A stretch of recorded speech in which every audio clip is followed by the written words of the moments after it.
কখনো প্রবাসের কষ্ট দেখেছেন? দেখেন নাই। সবাই বলে প্রবাসে গেলে নাকি সবাই বেইমান হয়ে যায়, সময় দেয় না। আপনি জানেন, প্রবাসে আমাদের এমন লোক আছে তারা 18 ঘন্টা ডিউটি করে, 16 ঘন্টা ডিউটি করে।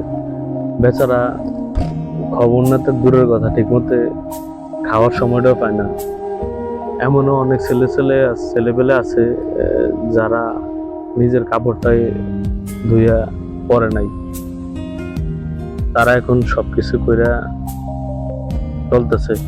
এমনও অনেক ছেলেপেলে আছে যারা নিজে হাতে ধরে খায় নাই, তারা এখন দেখা গেছে রান্না করেও খাইতেছে। প্রবাস জীবনটা এত সহজ না। প্রবাস হলো, দূর থেকে বোঝা যায় যে সুখের এবং শখের।